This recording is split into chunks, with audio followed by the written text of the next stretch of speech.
You pay tax where you reside, right? So it's very clear. So on a quarterly basis, we write an handsome check to Ogun State. We do reconciliation, and then we cut a check and pass it on to them. We don't have. We can have issues around reconciliation. Supposed to be 7 naira, is 5.5 naira. You know, but we currently have that arrangement, right? And we have sort of like agree amongst ourselves that will continue to happen, and we'll continue to pay what we perceive, what we, you know, it's a rolling arrangement, right? But we currently pay some tax to Ogun State, yes, on a quarterly basis. I think this is the first time in the history of these two states where this issue of taxes has not been an issue. Since we both assumed office, we have been getting tax remittances from Lagos as Sanwo-olu, and I want to thank you. Round of applause, thank you for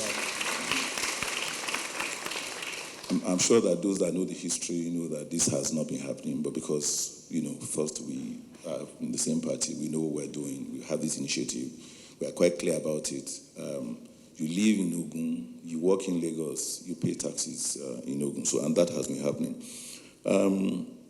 On the area of security and enumeration, we've also decided that we're going to have a joint resident registration scheme. So we're going to be registering people that are living in Ogun and in Lagos, and we're going to have a common database. Mm-hmm. And this speaks to the issue of security, because you have all these Okadas, and you know that the Okadas for us are a nightmare, you know.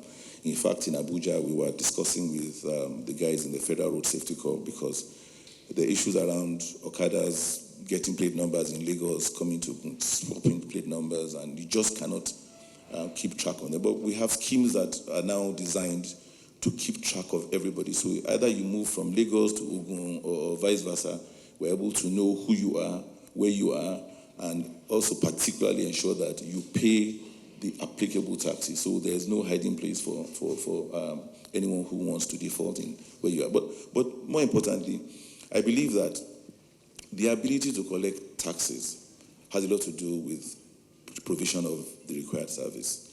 And we are jointly speaking to that. That is why we want to ensure that the areas of physical planning, the areas of waste management, particularly along our border areas, I'm sure you know that once you leave Magodo, you are stepping into Isheri North, and that is all Ogun State.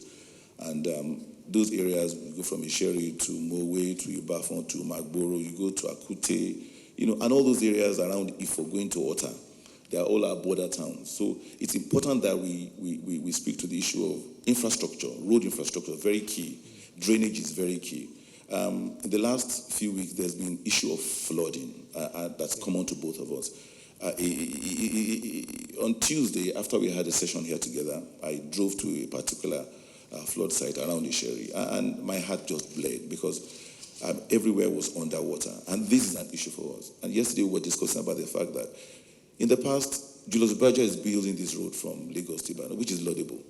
But did they share any data with us? Do we know the environmental impact assessment of that road? So the road is being built, the height is established with that regard to the community, you know, and that corridor. So, you know, the entire place now has become a floodplain. So these are issues that come on to us. So once we begin to address these issues of infrastructure, issues of drainage, issues of physical planning, we can confidently begin to ask people to pay taxes.